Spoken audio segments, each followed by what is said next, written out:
January 20th Inauguration Day, the peaceful transfer of power, the renewal of the American covenant. We frame it as a new beginning, a clean slate. But what happens when the slate was never clean? When the promise of the day was built on a foundation of profound, deliberate betrayal. When the oath of office was taken, not to unite or to heal, but to conceal and to divide. January 20th is not just a day of beginnings. 3 times in the 20th century, it was a day of profound, institutional sin. A day when America, at its most ceremonial and hopeful, ratified its greatest failures. This is the story of the oath that sanctioned silence, the handover that ignored a crime, and the beginning that was really an ending that we tell our history in chapters that start on January 20th, the Roosevelt era, the Nixon presidency, the Reagan Revolution. But some chapters should be read not from their first page, but from their prologue, from the unspoken pact, the ignored warning, the buried report that the new president inherited and chose, on that very first day, to embrace rather than repair. Today, we examine 3 January 20ths where the American presidency did not confront a national mistake, but became its custodian, where the most powerful office in the world looked into the abyss of its own government's actions and decided to build a bridge over it, instead of a ladder out. These are stories of moral surrender dressed in mourning coats, of constitutional crises welcomed with a handshake. This is January 20th as a day of sanctioned failure, a mistake #1, the oath over the order. The unspoken inheritance, January 20th, 1941, January 20, 1941. Franklin Delano Roosevelt stands before the nation, the only president ever to breach the 2-term tradition. The world is at war. America is not yet. His speech is about democracy, about the survival of the fittest among nations. It is a call to arms in all but name. But as Roosevelt raised his right hand that day, a secret was already traveling up the chain of command towards the Oval Office. It wasn't a secret about Nazis or Japanese imperial plans.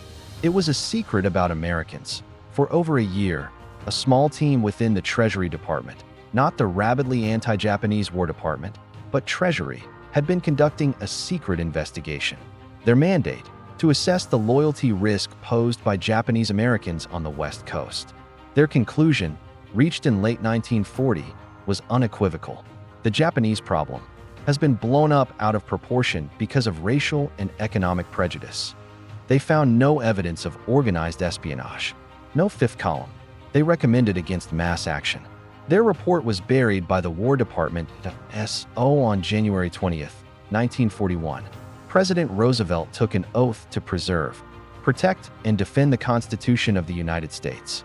And on his desk, either physically or in the institutional knowledge he now commanded, sat the truth that the impending mass incarceration of over 120,000 people was not a military necessity.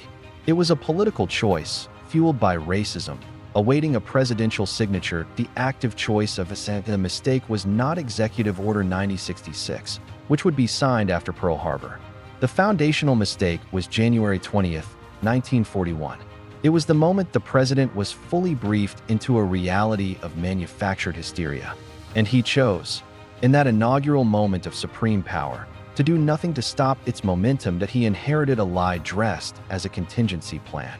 And with his silence, his failure to declassify the truth, his decision to manage the politics rather than shatter the prejudice, he ratified it. He made the lie the basis for future policy. The oath of January 20th became the seal on a pre-existing crime against liberty. The lesson here is catastrophic.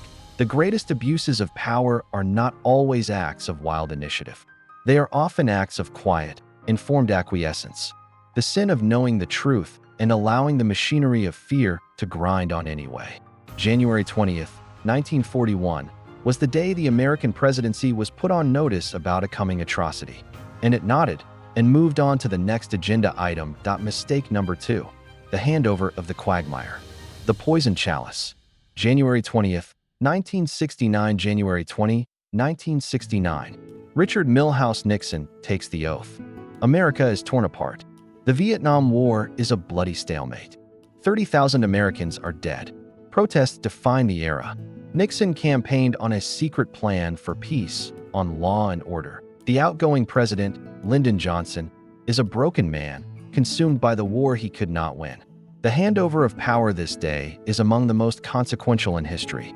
And in the meticulous, 200-page transition report prepared for Nixon by the Johnson team, there is a single, devastating paragraph. The Johnson advisors, the very architects of the escalation, formally advised President-elect Nixon. Their assessment is blunt. They state that the current strategy, the bombing campaigns, the search and destroy missions, has reached a point of diminishing returns. That no amount of additional American troops or bombs can secure a military victory. That the path forward must be purely political, negotiated settlement, Vietnamization, exit. Read that again. The men who built the war told the man who would inherit it, this cannot be won. Your predecessor's policy is a failure. You must change course fundamentally to the choice of ESL. And so, what did President Nixon do, armed with this conclusive internal warning? 1. He escalated the bombing, secretly and illegally, into Cambodia and Laos. Point 2. He slow-rolled peace talks, believing a decent interval and a show of strength could salvage something he was told was unsalvageable. Point 3. He pursued Vietnamization not as an honest exit, but as a cynical PR strategy to dump the casualties on his South Vietnamese troops while keeping American prestige afloat. The mistake of January 20th, 1969, was not starting the Vietnam War. It was the knowing perpetuation of a lost war. Nixon didn't inherit a problem. He inherited a diagnosis, terminal, no cure, and he chose to treat it with more of the same poison for 4 more years, at the cost of 20,000 more American lives and countless more Vietnamese, Laotian, and Cambodian lives. This is the arrogance of power in its purest form. The belief that a new man, a new mandate, could defy reality itself. January 20th became the day a president was handed a roadmap out of hell, and he lit it on fire to warm his own political fortunes, condemning thousands to die for a lie he was told was a lie on his first day in office. That mistake number 3, the sanctioning of the void. The embrace of ignorance. January 20th, 1981. January 20th, 1981. Ronald Reagan's ascendance marks a radical ideological shift. Government is in retreat. The market is king. Regulation is the enemy. It's a philosophy of intentional limitation. The state should do less. But what happens when the state chooses to know less? In the transition materials from the Carter to the Reagan administration, buried among thousands of pages on budgets and treaties, was a series of reports from government scientists. One, from NASA's Goddard Institute for Space Studies, led by a young Dr. James Hansen, was particularly clear. The science was nascent, but the signal was there. The Carter administration had begun to take it seriously, commissioning studies on solar energy efficiency. They passed on a warning. The buildup of greenhouse gases from burning oil and coal posed a severe long-term risk to the global climate and economy. The ideological FLTAR president, Reagan, and his team did not reject this science. They didn't argue with it.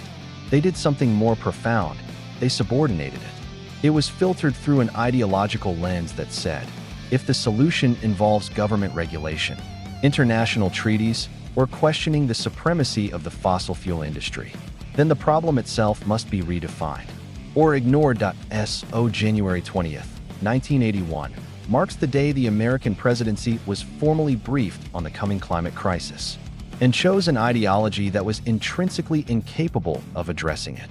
The mistake was the active cultivation of an epistemic void, a space where inconvenient knowledge was not debated, but dismantled by the very structure of governance. Reagan didn't create climate change, but his administration, beginning that inaugural day, created the American response to climate change: delay, doubt, deregulation. They took a scientific warning and made it a partisan debate. They turned a physical reality into a political opinion. 40 years of lost time, of escalating disasters, of international frustration can be traced to the foundational choice made that day: to value ideological purity over empirical reality. That the pattern of sanctioned failure. Asterisk 3 January 20 THS. 3 oaths of office, in 1941. An oath taken over a hidden report that could have prevented a moral catastrophe. In 1969. an oath taken alongside a secret assessment that could have ended a feudal war. In 1981, an oath taken with a scientific warning that could have sparked a global mobilization. The pattern is not of presidents causing disasters. The pattern is of presidents being handed the keys to the disaster containment room on their first day, and then locking the door from the inside. It is the sanctioning of failure. The ratification of a terrible status quo by the one person with the power to break it. That we mythologize the singular, decisive error, the bad call, the scandal. But history's deeper, more devastating mistakes are these: the failures of moral courage in the face of known truths, the choice to manage a crisis rather than solve it, the decision to be a custodian of a broken system rather than its repairer. Conclusion. So the question January 20th forces us to ask is not just, what will the new president do? It is, what truths are they inheriting? And what will they have the courage to acknowledge on day one? Because the true test of leadership is not how you handle the crisis that surprises you. It's what you do with the crisis waiting for you on the resolute desk. Wrapped in a transition binder on the very first morning, our vigilance, then, must be for the quiet truths, the buried reports, the inconvenient data. The real inaugural act isn't the speech or the parade. It's the first decision a president makes about which inherited reality they will embrace and which they will dare to dismantle. What inherited truth do you think a future president will have to confront on their first January 20th? Share that difficult, necessary vision in the comments below. If this examination of power and truth resonated, please like, subscribe, and share. Thank you for holding history accountable.